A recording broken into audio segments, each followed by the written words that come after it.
And I'm an art historian. It's one of the top 5 most beautiful paintings in the world. I'm Giorgio Locatelli, and I'm a chef. When you say handmade, it's what it means. We're both passionate about my homeland, Italy. It's so beautiful. The rich flavors and classic dishes of this land are in my culinary DNA. I wouldn't mind being a pig if I had to grow up here.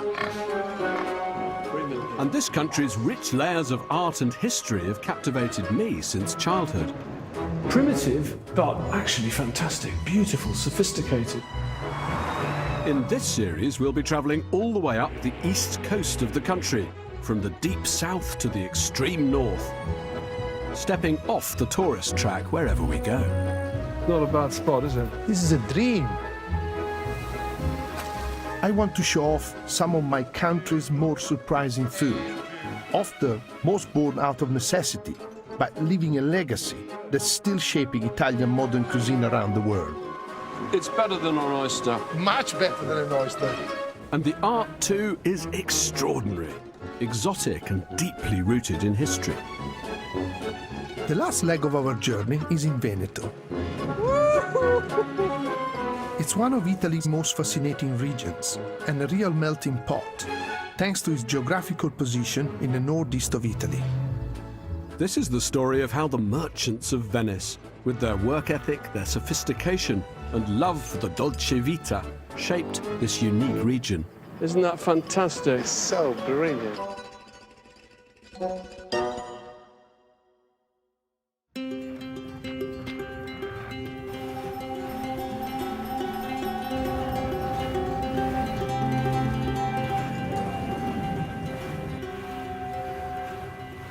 So here we are, Venice. Who could ever get tired of this view? So beautiful. St. Mark's, the Doge's Palace, there's your name church, San Giorgio Maggiore.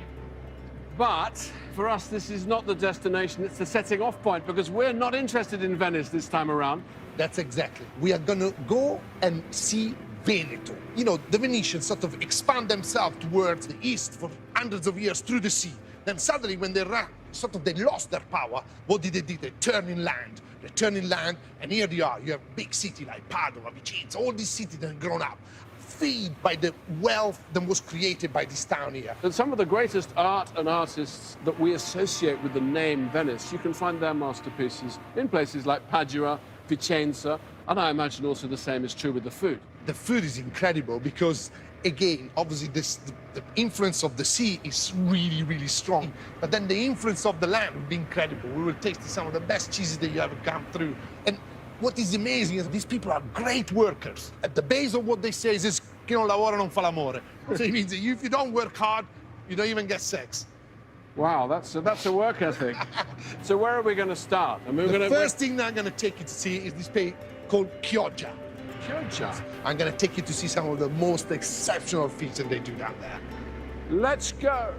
Chioggia, we are arriving.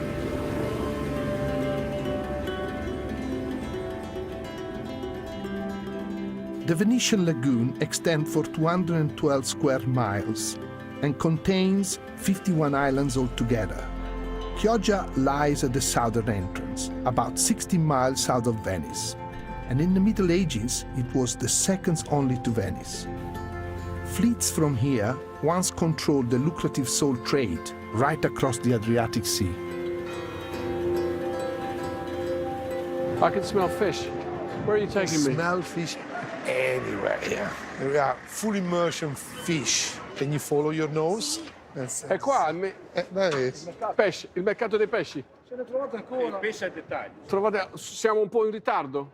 No, vale prova. Prova ancora, grazie. So, and this is the mercato al dettaglio. So that means this is where the people come and actually buy the fish and they eat. As opposed to, is there another market for the trade? All'ingrosso that is for the trade. Salve, buongiorno. Mi piace molto queste. The razorfish. Come si chiama in italiano? Cannolicchi, no? Capellunghio. Capellunghio, cannolicchi, Gallinella. Absolutely Wow. beautiful. You could make a good fish soup here. Unbelievable. And that's because having a sound bottom on the seat, you have a lot more flat fish than Solo. other. That's right, you have a lot of flat fish in the other. I mean, this is a paradise. Look at the baby prawns, it's so fantastic. I wasn't That's a expecting... conger eel, look at that. That's a skinned conger eel. Chop it down, you can use it for soup, and then you eat the meat. When I buy from people in England, it's so difficult to get it. Because these, they put them back, they don't take them out. It's only €8. Bellissimo, guarda. Look at this. No roast beef for lunch here, I'm telling you.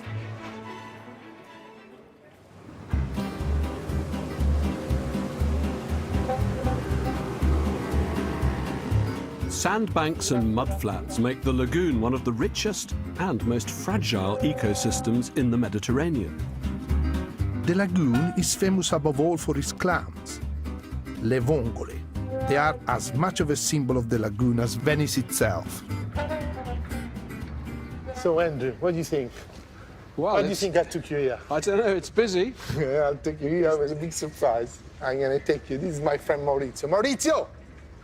Ciao! Hello. Come stai? Ciao Giorgio. Fantastico! Salve, buongiorno, This sono is Andrew. Andrea. Maurizio. Il mio amico ciao. Andrea. So what is this boat? This is a special boat for harvesting. Yes. Harvesting, not fishing. Harvesting. Because Harvesting what? vongole. Vongole, the clams. Maurizio trained as a marine biologist and spent many years teaching fishermen how to harvest the clams, while respecting the ecosystem of the lagoon. It's thanks to people like him that the lagoon has been kept alive. On board, there are a couple of curious tools which must have been perfected through generations of clam harvesting, as well as some rather unusual get-up. Okay, Andrew, come on, dai, put them on.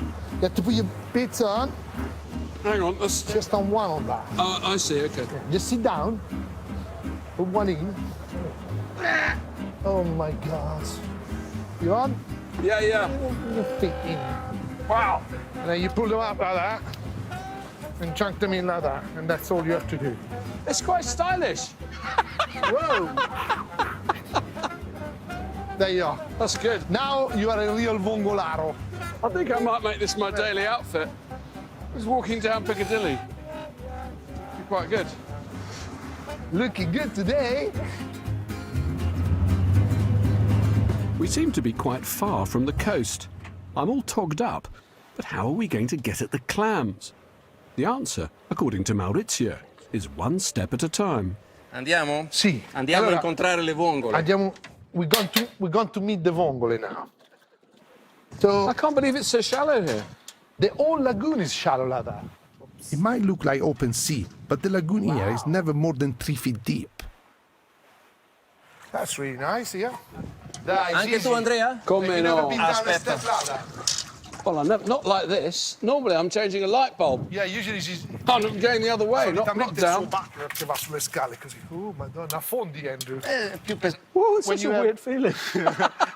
Se la uso io Oh, it's like a rake. è un po' più complicato. So it goes in because the vongole lives about 3-4 centimeters underneath of the sand. So you got to really go in. It's not easy job. attimo. You've got to clean now the water because it's very sandy. Let's have a go. It's a very hard job, Andrew. It's not going to be easy. There you are. That's fantastic. Ne faccio Andrew. un'altra. We're looking for something that we have planted here. How long does it take to grow? Circa un anno e mezzo da... So 1 da- year and a half to grow. It's brilliant. Yeah? It's almost like picking fruit. I love this noise. Maurizio, can I have a go? Vuoi provare? Ok. Come ti ho spiegato,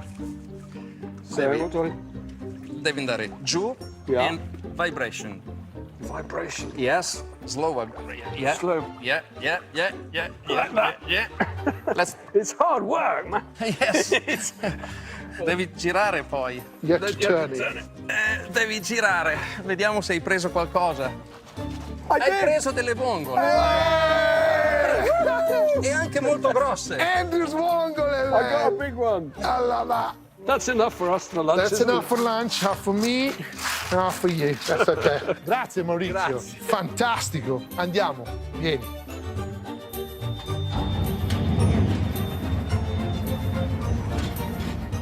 Chioggia produces approximately 2,000 tons of clams per year. The clams have to be sold alive. They can survive refrigerated for 5 days maximum, so they're mainly sold in Europe. Andrew, look, after all the hard work that we've done on getting this pearl, these are the pearl of the Adriatics. Look at how beautiful. Look at the yellowish. Look at the sides. Look at the sides of these. That one's for me. Anyway, so we're gonna go now to the casoni. The casoni are like a man-made house on stilt. Then they were built just to process mussel, oyster, and vongole. We're gonna go there and we're gonna cook. And we're going to cook. Wait and see.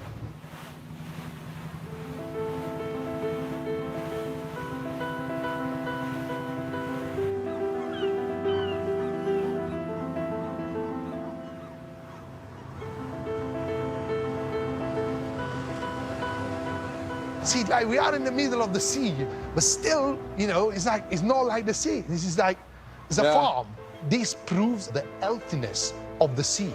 People say, it's an old cliche, you know, that like Venice and the Venetian lagoon, it smells bad. It doesn't. It has the sweetest smell of any sea in the world. That's right. I think. That's just, this is like a little corner of look at paradise, this. isn't it? So this is beautiful.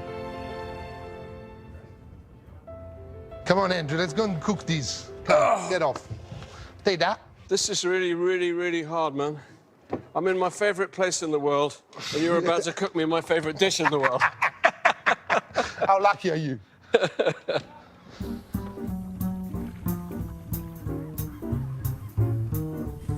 Look, the most important thing about the most delicious food is always to not overcomplicate it. You know, I know people who make spaghetti with vongole, they put cream, saffron, tomato, anything that comes to their mind. So the main thing is to always make a sauce that is the simple. So we're gonna use a little bit of garlic, a little bit of chili, and parsley at the end. Olive oil and some white wine. So your job is to hold these and defend me from anybody who's gonna attack us, okay? Anybody wants to eat our clams? Anybody wants to have our clams. Look, so the water is boiling. I'm gonna start with the sauce before I put the spaghetti. I think we like garlic, so me and you will have 2 cloves of garlic for 2 portions, okay? And one of the most important thing, Andrew, you know what it is just to use olive oil. It's not so strong, so I wouldn't use our Sicilian olive oil for that. I use like a Ligurian olive oil, just a little bit lighter in flavor. Chili. I love chili, you know me. I'm gonna put 1 whole chili in there. Okay, so That this smell is is going. great, isn't it? Do not burn the garlic, they will be bitter, okay? So get the vongole, Andrew. Here they are. The seeds are there. Our beautiful little sea sculptures. Okay. One for you. Very good. I just want to make sure you Okay. put did you put my big one in? Yeah. I'm gonna saute that like that. Touch of wine. Little bit, like that, not much. Let it come out. What a Let smell. that come out. Don't cover it straight away. Make sure you let the wine evaporate so you have that really nice flavor, but not the actually alcoholic of that. So this is gonna take 4 or 5 minutes to cook. Off we go. So this is really fasto fudo, as you say. Oh, you pick up your vongole, you go home. Really, in 25 minutes you should be able to eat. You know? Yeah. Oh, look, see, it's going. They're- see, they're opening up one splitting by up one. one by one. Any one of them that stay close, we're gonna Non get mangiamo. rid of it. And as well, with the amount of spaghetti that we have, that's too much shell. You don't want to serve a plate of shell because then it's very difficult. So what we're gonna do now, we pick one out, then we hold one of these, and we go like that. Yeah. So you use one clam to get the other- disembowel the other one. Disembowel the other one. I love that Great disembowel. trick. You have to make it really tragic, like, you know, it's only a vongola. And I haven't it's got the not- hang of. Ah, there we go. I see. There you go. After 4 or 5 minutes, it's time to put the spaghetti into the pan with some roughly cut parsley and then toss it together. I love that crunching noise. It means it's nearly ready. Okay, here you are. Give us the plates. A bit of the spaghetti. And a bit of the spaghetti. I can hear boats coming from the mainland. I think they smelt it. Perfect. Are you ready? That garlic is fantastic. It's not Chinese garlic, it's Italian garlic. Wow, so look at that. I've got myself a little clam there. Ah. That is so delicious. Fiery, it's got the sea. How long have they been cooking this round here, do you think? This prehistoric. When they were eating oyster, they were eating this. It's time to say goodbye to Chioggia. We've planned a route that follows in the footsteps of the Venetians themselves as they built their inland empire.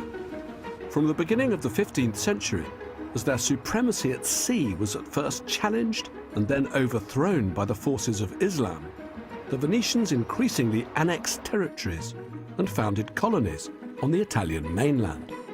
Our first destination is the town of Padova. In 1405, Padova was conquered by the Venetians and remained a faithful ally until the end of the Venetian Republic in 1797. Andrew, siamo arrivati a Padova.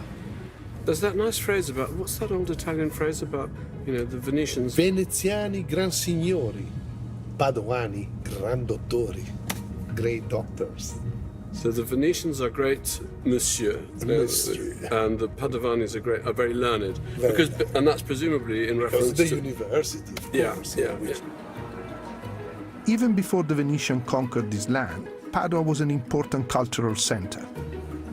The University of Padua was established in 1222 and still remains one of the most prominent universities in the world. Today, Padua is most famous for the wonderful frescoes painted by Giotto in the overcrowded Arena Chapel. But very few people know about another masterpiece, a cycle of frescoes here in the almost empty baptistry of the Duomo, painted in the 14th century, 27 years before the Venetian invasion. Whoa, here we are. What is this? Oh, look at that. Beautiful round. I never see this ever. Isn't it something? It is incredible. It's like going to heaven with your eyes. It's so busy, isn't it? Look at that beautiful vision of heaven with Christ Pantocrator in the center, looking down on us with those sad, solemn eyes, surrounded by the seraphim, the cherubim, the circles of the angels, then the blessed. On the walls, the stories of Christ who sheds his blood to save us. I like this scene here, look. Judas betraying Christ. Judas gives him the kiss of friendship, which is not really the kiss of friendship at all. It's like Judas has got a black halo while everybody Sort of else an is getting- anti-halo. Yeah. He's almost like a dark star compared to Christ's sun. It's created in 1375. The painter, who is called Menaboi, he's working immediately after the terrible Black Death, Right, okay. when, in England, 1.4 million out of 4 million people die. In Italy, it's the same, but in the Veneto, it's even worse. I read that Venice was much worse hit by that, obviously because of the trade, the boat bringing in rats and different things, so it kills more than 3/4 of the population. It was in Venice. it was bad. really bad. And these pictures were painted just 28 years after that great outbreak. But at a time when the sense of emergency is still absolutely with these people. There are regular outbreaks of plague. Thousands of people die. That fear, that terror, that sense of desire that God should come to save you. I think this whole space vibrates with it, absolutely pullulates with it. Look at that massacre of the innocents. Stabbing of these babies. It's a terrible scene. And I wonder if it isn't a kind of allegory of what Giusto de Menaboi and his patrons thought the plague was doing to the people of Padova, stabbing them, killing them, just no mercy, no pity. And very tellingly, if you look at that scene there, Christ healing the sick, he's being watched You see there are three faces up there in the crowd who are particularly individuated. Well, that is the patron, her husband, and Petrarch the poet. And the scene is set in a square very much like the central square of Padua. That's right. So it's as if they're willing Christ to come to Padua and save those suffering from the plague. The even color, I found the color absolutely amazing. At the first glance, as soon as you look around, you can always tell which one Jesus is because he's wearing this beautiful blue mantle. Then you can just spot out on each of the picture. Here he is, here he is. Well, I like the thought of it as an act of patronage that this lady, Fina, as she was called, she wanted all of the children of Padua to be baptized under the eye of that image of God. You know, you're going to be baptized here, you're going to be blessed, and maybe you're going to be saved. So I don't know about you, but we got up here quite early, so I fancy a coffee. It's usually you that says that. You always fancy a coffee. No, it's usually you that says that. But grazie.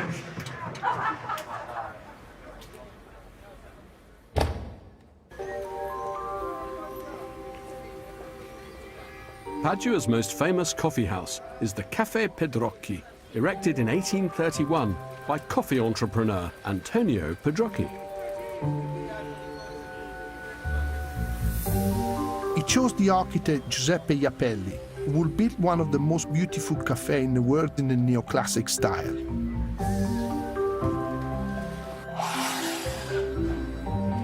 It's been a favorite meeting place of the Paduan intelligentsia for nearly 2 centuries.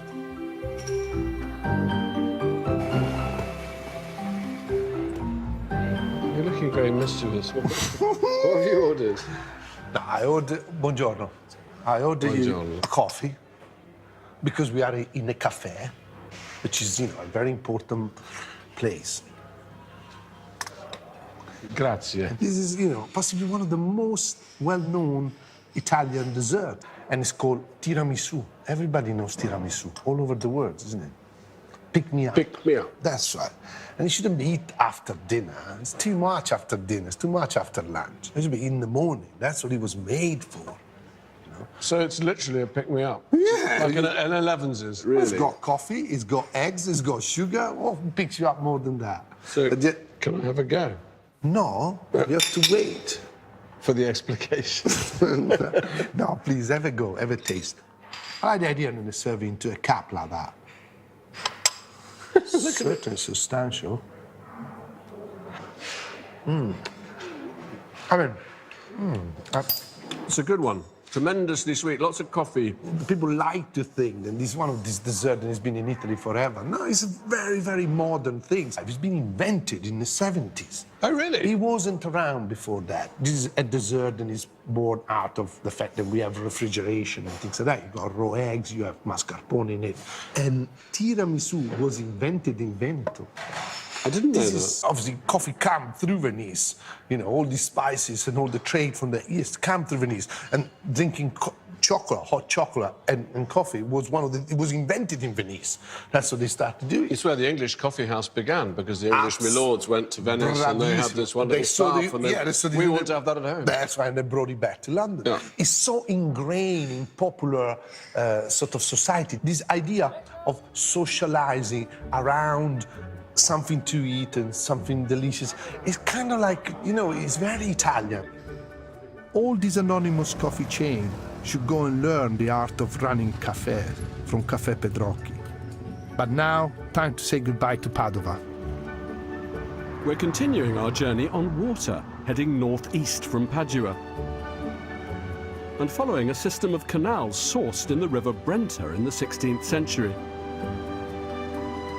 The Venetians used these waterways to connect their growing inland empire with the lagoon. Oh, look at that. But until the Venetians built this network of canals, this area was malaria-infested, salt marsh, nobody lived here. Yeah. So we're in a landscape that was created by the Venetians, not just colonized. But that's not all they built. The most wonderful monuments to this new Venetian inland empire are the great classical houses they built on their country estates. They've come inland. Ah, look, here it is. Wow. The Villa Malcontenta, one of the most famous, one of the greatest. 1559, Andrea Palladio. What style does he choose? The classical style. Classical porticos, Ionic columns, this grand block of a house designed to resemble an ancient Roman temple. Right. He thought Roman houses were like that. Hey, never mind, he made a mistake. The aristocracy of Europe for the next 400 years would repeat that mistake. If you look at English country houses, they've all got temple fronts too. Isn't that fantastic? That is so brilliant. At the top it says, for the Foscari brothers, Nicholas and Aloysius Foscari. So that's one of the very first Venetian country houses. And yet it's connected to Venice by this system of canals. There are people of the water, they like travelling by water.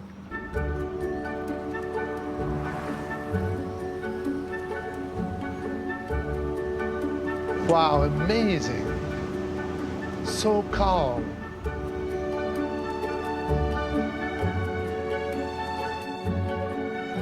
Buongiorno. Salve. Buon viaggio. Buon viaggio.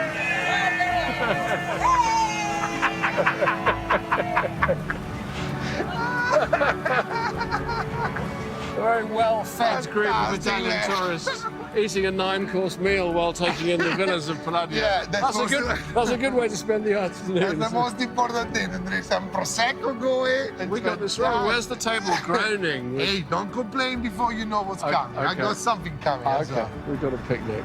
I love these. Look at them, even that little balconies.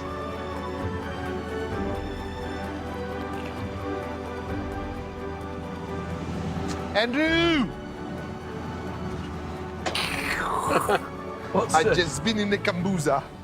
Look what I made for you. It's called bacalà mantecato. It's a very, very easy recipe. Made with fish? Made with fish, made with stockfish, from the northern Atlantic stockfish. Delicious. It It's tastes got- like it's been preserved in some way. It's got a Venetian touch to it. The Right, process is quite long. You're taking a wind-dry fish, then you have to soak it for 24 hours, cook it in milk, and then beat it to death as they add in the olive oil. So it's like a kind of fish puree almost. That's what it is. This is, I guess, was the only way that the Venetian, when they move inland, they could bring some fish with them, you know, before refrigeration. This is something that is so well known because whenever you go to have an aperitivo or something to drink before dinner when you meet your friends, that's what would they Mind your head. That's what they would serve. That's what they would serve. That was dangerous. wasn't it? Concentrate on the food. Whoa. Ding dong.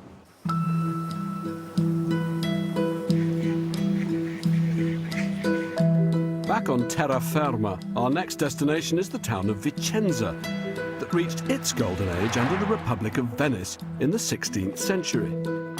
Hometown to the architect Andrea Palladio, whose villas are also scattered across the surrounding countryside, none more beautiful than the Villa Rotonda. It's such a treat to be able to see this masterpiece, even if only from a car. It's like an echo from the grandiose Palace of Venice. Vicenza's merchants would commission many more masterpieces. As for the church of Santa Corona, where you can still admire one of the most haunting pictures ever created by human hand. So this is it. This is what we came to see. I just love this picture so much. It's by Giovanni Bellini, and the subject is the baptism of Christ. It's painted in the very first years of the 16th century. In my own personal kind of grading, it's one of the top 5 most beautiful paintings in the world. Just stunning. It's got everything. And really special because it's still in the church for which it's commissioned.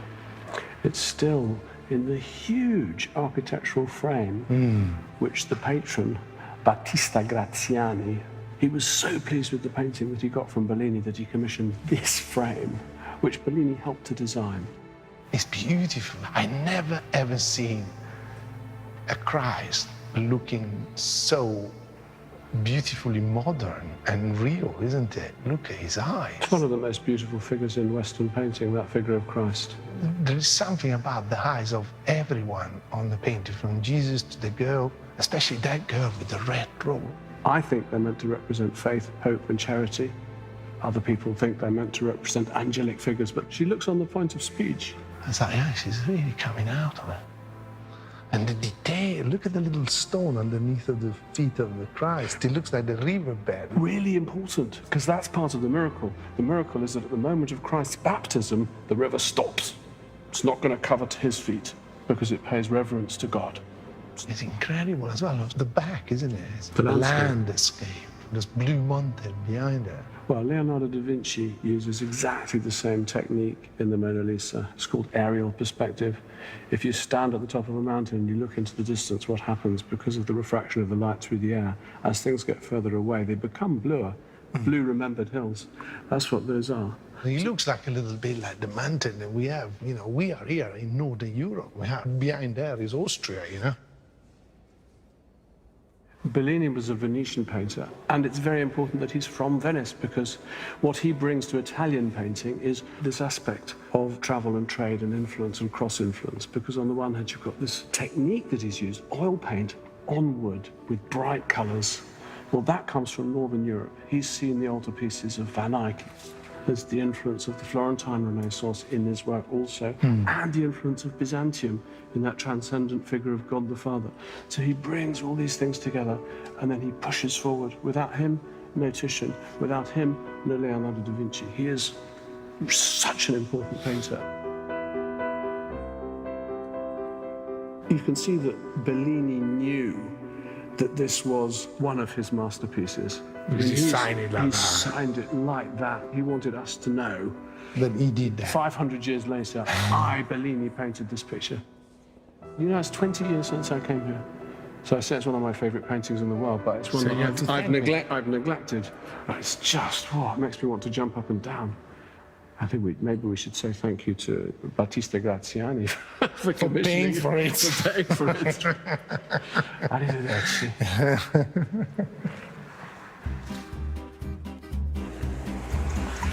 Throughout history, Venetians never lost their great gifts for commerce. After World War II, their economic recovery has been one of the fastest in Italy and in Europe. From the Renaissance to the present day, Venetians have always been great patrons of the arts. One of my favourite recent creations is from the 1960s, commissioned by the Brion family, and luckily, it's on the way towards our last destination. So this is a rather melancholy, very peaceful place. It's the communal cemetery of Altivole.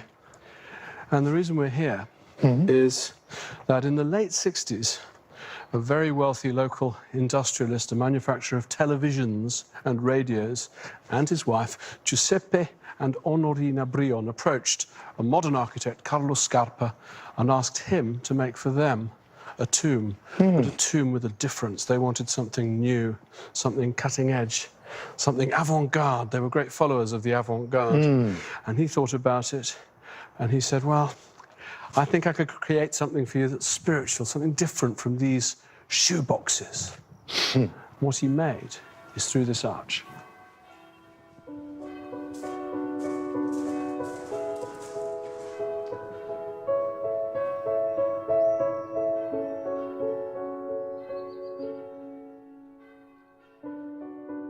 So what did Scarpa create for his clients? I think he created a kind of Palladian villa for their souls, surrounded by water, all done in this modernist style, very aggressively modernist style. I think look at the way he uses the light, the texture. All the windows and doors are designed to give you two experiences. This is also very Venetian. You know, this use of coloured marble, you find it inside the great Cathedral of St. Mark's in Venice. That's right. It's a real mixture of influences going on here. Sort of cuts through to the light, this transparency of effect. It's almost like a Japanese interior. And then we've got this door, which is decorated with this geometric pattern that evokes the cross, but it also suggests... This is brilliant. Mondrian. So, it's very heavy. But here, this is, as it were, the real business end of the mausoleum. In this sort of courtyard garden area, we've got the tomb of Giuseppe and his wife Honorina. Like a sort of sculptural resting place. But look at this, look at these colours. Wow. So at this point, the bridge, which I think symbolises the transition from life to death, also becomes a rainbow, which is the traditional symbol of God's love. Again, so often the modern Italians and the modern Venetians, they still languish in the shadow of the past. You know, everyone knows the greats of the Renaissance and the Baroque. But I think this is really a modern masterpiece. I mean, there's something of the Zen garden. That's right. About this death garden. The water lilies. You can come here and contemplate. Oh, look at that. I love the way that it's here. That, you know, it wouldn't be the same if it was in a city. Be surrounded by those maize fields with that church sticking up out of the flat horizon, and then beyond the Bellini Mountains.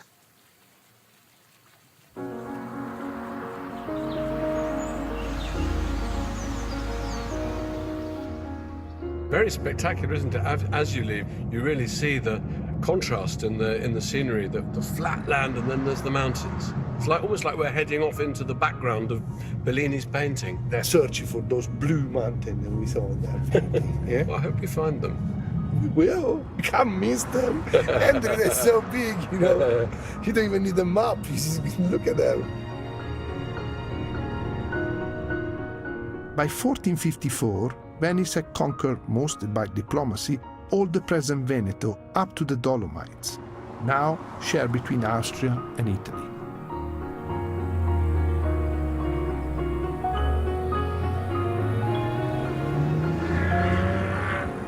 The Venetians now had everything they needed. The lagoon, great for trade and fishing, a fertile farmland, and from these forests, the wood they needed to build their fleets. There's even an area up here called San Marco, renowned for its strong and straight pines. It's where the Venetians used to get the tree trunks for their masts. What I find amazing is how, in such a short time, you leave the plains of the Veneto and you come up in towards the mountains. As if you sort of almost flicked a switch. Everything seems totally different, and yet you're still in the Veneto. The only thing that is not different is the dialect. They still speak like Veneto. Can you do it? Can you do it? Do it. What does it say? Mi son veneziano, faccio tutto mi, faccio tutto mi. I'll have to practice. Faccio tutto mi means I do everything. Don't worry, I'll do everything. And what's the food like in this part? The food is a little bit of the Austrian, Middle European cooking, but with the Italian touch. So a knödel, then the German will make big like that, you know. They make it small like that. And they're beautiful, they're light, they're soft. So hearty, but also delicate. Very, yes. Our first stop is in the Comenico Valley, a beautiful and untouched little corner of the Dolomites. It's not a bad spot, is it? Hey, this is a dream. Can you imagine? In the morning you come up here, you cook lunch, and you look out the window, and that's what you see. The whole area is being protected by this amphitheater of this beautiful mountain. They have protected these people. They have kept it the secret. It's beautiful. It's interesting how the architecture is completely different. No more that lightness and delicacy, those Venetian palazzi. Now it's this heavy wooden buildings with their long eaves to deflect the snow. You really feel that these villages up there, it's hunched against the elements, isn't it? Little bell tower, the houses huddled round. It's lovely. That's beautiful. That's a buzzard. Falco. The falcon. Oh, Look, he's taking the hot air like. I'm jealous. What must it feel like to do that? This isn't an area renowned for art. Obviously, it's so far away from the major cultural centres, but I've got a good friend called Giuliano who comes from here, and he tells me that in a little village called San Niccolò, there are some really fascinating frescoes. So that's going to be what I want to take you to see. Okay, let's go and see that. And then I'll take you up to the mountain and show you where the First World War happened. It's a deal. Let's go. But art and history will have to wait. I first want to cook lunch for Andrew. The local would normally cook game, but not far from here, there is a speciality that I want Andrew to try. We need to go to Misurina, 1,754 meters above sea level. It's one of the largest natural lakes in Italy.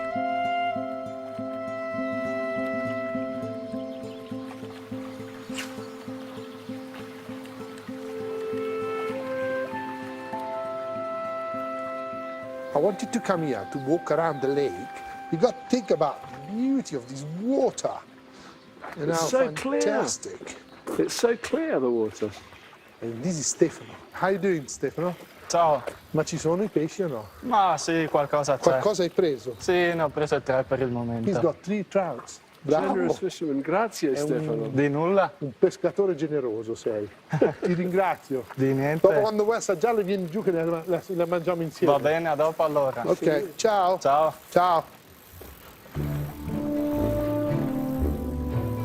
To go with the trout, I want to cook a popular local dish, the Italian version of German dumpling.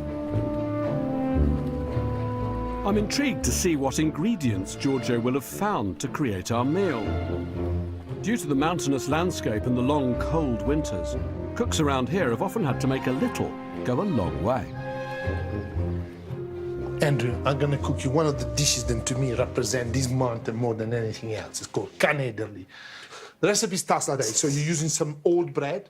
You know, you cannot throw away old bread in Italy, especially the old generation that have been through the war. If you throw away bread, they think is mortal, you know, sin, you know. So we got some milk. The flavor goes from salty, then we are going to do, to sweet. There is some of them made with plums in it. Some of them just with cheese. And you eat it as a pudding. As a pudding, you know. So, see the bread now is completely sort of wet. The most important thing is that when you press it, it doesn't lose any of the milk that you add to that. So you know you got a good mixture then, okay? This is cuisine out of necessity, you know, and using the ingredients that you have around. So this is a bit of onions that I have pre-cooked with a little bit of butter that will give me a little flavor without getting them to get too colored. Okay, then, you know, some people put cheese inside. So this what's the name of that cheese, Giorgio? it's called malga. It's a typical mountain cheese that they make here. I don't make too much because you don't want it to be too soft. We can serve these on top after. You want to taste a little bit? So I can see what you're doing. Well, just to check. And It's then the right last- kind of cheese to put in. Speck? Not too much salt up here. So very difficult to cure meat. So smoking it fastens the whole systems and gives me a very special flavor. Cheese So, is lovely. Come si chiama? Malga. malga is a typical cheese from here and Very it's very soft. used for the Canadian. Okay, so I'm gonna Can you eat that raw as well? definitely this is just been cured already, Andrew. But just keep your fingers off me. What I'm doing is I'm gonna cut your fingers off if you do that. I'm gonna cut it really nice and fine again. Put that inside. To finish off the mixture, I'm adding chives, finely cut sage, rosemary and parsley. A bit of grated nutmeg and 1 egg to bind it together. And now I'm mixing. We're ready to do the knuddel, I canederli. Okay, so we're gonna put a little bit of breadcrumb in there, and then get a little bit of this in your hand so they're not. And then, How big is a canederli? well, you know, Canederli. I was thinking Così? this is enough, and then we roll them a little bit into the breadcrumbs. Yeah, can you make it? It'll be You want it a bit rounder, maybe. terrible. Once they're all rolled, some rounder than the other, they need to be gently placed in a simmering stock. And what kind of stock is it that you're using? Just normal chicken stock or whatever, or vegetable stock if you do them vegetarian. And how long do you cook them for? When they come on top, they will be almost ready. What, they actually float? Floater. Ah, well, that's a Yeah, nice they'll thing. come there. I still have to prepare the trout. I will keep the canederli warm in a sauce that I made with butter, herbs, and a couple of spoons of their stock. And then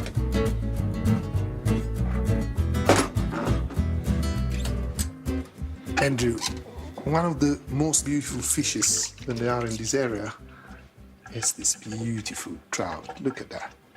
Unusual colouring.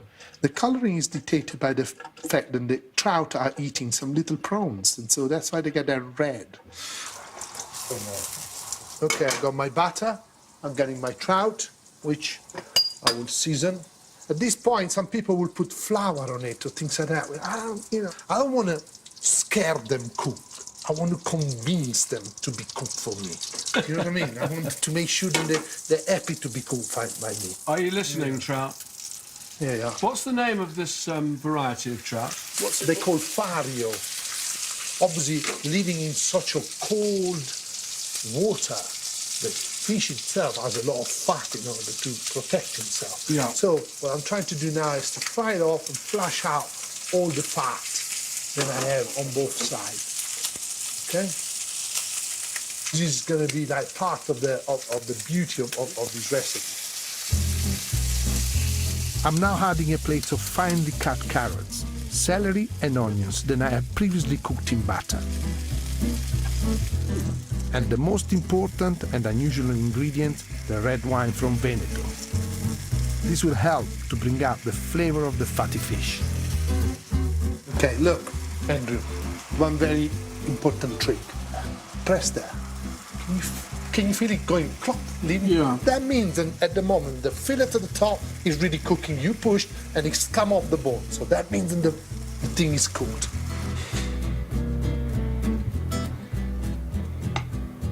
I've been cooking a lot of very important kind of food created by chefs and things, but I tell you, I'm feeling such a privilege to be here, up in this mountain, cooking this food with all these things that come from, this such a culture of the people of up here.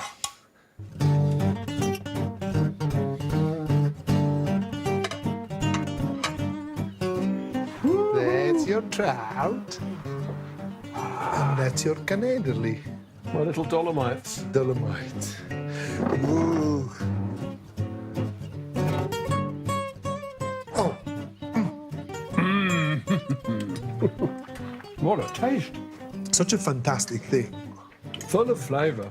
Absolutely packed with that. You can taste the smokiness of the meat. But above all, I taste the herbs. For some stale bread, it's not bad, is it? Can you imagine when it's really cold, that's what you want, something that fill you up and something that warm you up. Should we eat the trout at the same time? That's exactly what you want to do. You just take the whole Take the whole fish, yeah? Come here. And that sauce. Ooh, I love the skin. Perfect. Wow! Isn't that good? Sometimes trout can be a bit soggy, muddy. That's fresh and clear. Very. Giorgio! You're eating a very happy fish. So this is a trout that's it's only ever drunk mineral water. Better than mineral water. Perfect water from the mountain springs. It really is. That's the nicest trout I've ever tasted. The most pure flavour. Not bad, eh?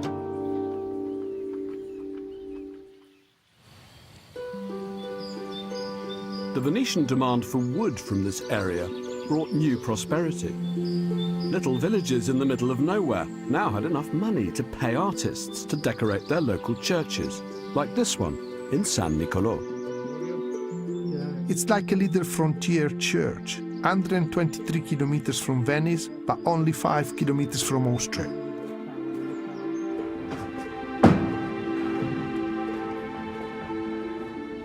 Really lovely church. Very Gothic. It was built in the 12th century. Now, the lovely surprise here is this?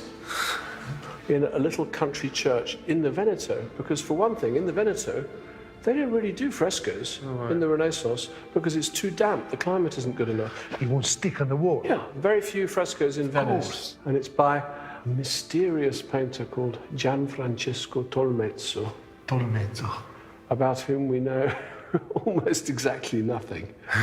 Now, my friend told me that there was a ladder over here. And gosh, he was right. There's a ladder over here. You have very important friends all over the world. Pretty Andrew. amazing. You see these figures here? Do you mind if I just get up and have a look? It's okay, I'll hold the steps for you. Thank you. Stop it. Stop it. Hey, just stabilize it, Andrew. Yes. It's not in a great state of preservation. But this Annunciate angel, this is Gabriel. Yeah, Gabriele. With the lily. Very feminine, in profile. He's mysterious, this Gianfrancesco Tolmezzo, but looking at that, he has to have been to Tuscany. I think he has to have visited Florence. Really? You don't see angels like this anywhere, really, except Tuscany. I mean, this could be straight out of a painting by Filippo Lippi. You've got also such a human face. And it's very beautiful, you're right. But I think there are two other things worth looking at in here. And on this side, we've got the adoration of the shepherds. Dei pastori. So the poor are adoring the newborn Christ. And on the other side, the adoration of the Magi, the three wise men from the east who arrive laden with riches and give gold, frankincense and myrrh to Christ. There's one thing.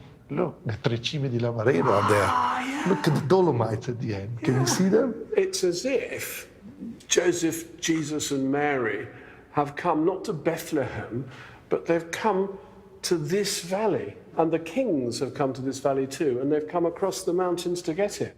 But I think the people of here would have been more drawn to that side because this is their life. They got broken trousers. They've got broken trousers, yeah. They've got holes at the knees. There they are, the shepherds adoring. It's a strong emphasis, isn't it, on the fact that these are the poor people. Yeah, the color of the skin. The boys are really dark and really tough, like they've been out in the mountain.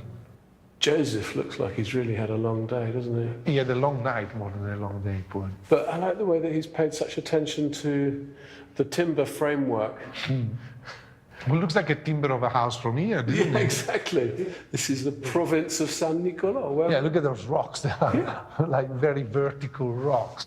It's such a beautiful piece of painting. Look at the complexity of that drapery painting. That is so hard to achieve in fresco.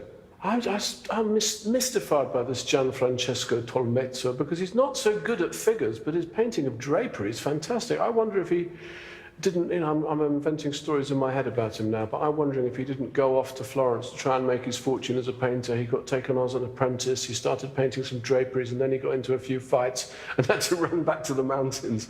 Oh, that's a possibility. I mean, this is how painters' lives turned out. In order to have a crumb of bread, he painted the church of the place where he was running away. I think these are amazing. I think they're amazing. I think they should be in every tourist guidebook to the area. People should come and visit. No one comes here except the local congregation, really. It's not known. That's what it was made for them. And yeah, I think it's worth these being a bit better known. What a little gem that you find, Andrew. It's fantastic. This little church. I didn't expect anything from the outside. So beautiful. Oh, I'm glad you like it. Oh.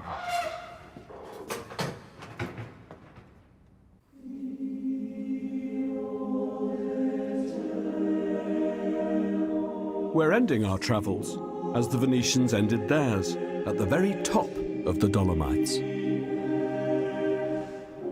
Here, thousands of men lost their life, defending the freedom of Italy. It's beautiful, isn't it? You really feel you're in the heart of the Dolomites. And it's very peaceful. But there is one thing that I want to tell you about it. On the First World War, Italy entered the war in 1915, 1 year after England, and they start to fight the Austro-Hungarian. So the Austro-Hungarian border was actually here, coming all the way down here. While in other places they fought on the trenches, on the flat land, here they fought on the trenches, then they built themselves. So you can see those holes on the wall. You can actually see people walking up there on that ridge. Those are not natural ridge. These are all pathway or like tunnel as well. This is where the army, Italian army, was set. I can't imagine what it must have been like. I mean, I've been to Flanders and I've seen the trenches in the ground there. In the mud. And that's grim. Corrugated iron passages, men just living underground for weeks on end, sticking their head up to be shot at. But here, it would have been a different kind of atrocity. I mean, you would have been, imagine spending the night up there again and again and again, freezing. No fire, no nothing. You must think that it was so important here because the Austrians were there. If they go through these, that's Italy down there. That's Veneto down there. Okay, that's all Italy opens in front of you. If you can manage to go over these, then everything is just a little walk, isn't it? You're into the flatten out. When you are down in the valley, that's it. Well, that was the only place that they could stop them. And they did stop them for 2 years.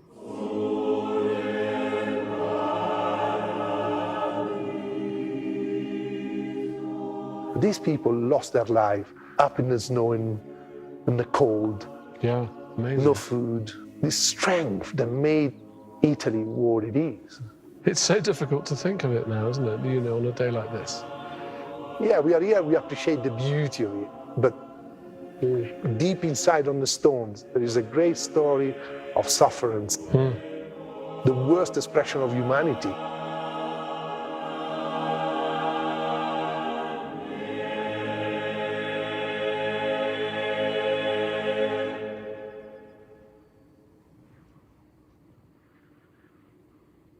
I feel like I'm on top of the world, never mind on top of the Veneto.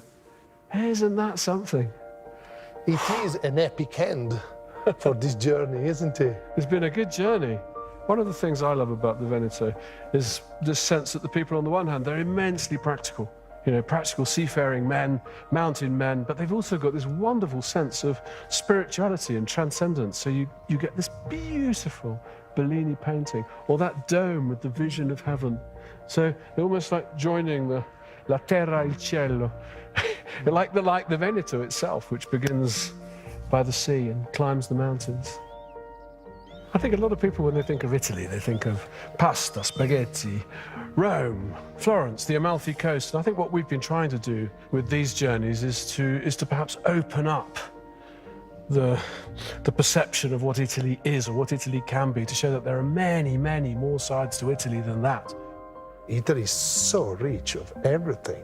These people are closer to Austria than they are to Rome. And, you know, we started our journey in Sicily, where the people are close to Africa and Tunisia than they are to Rome.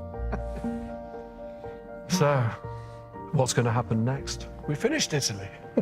No.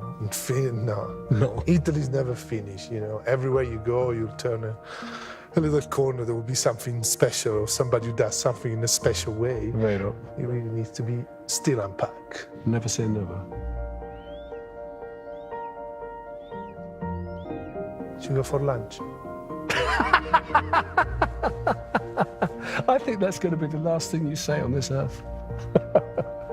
Andrew.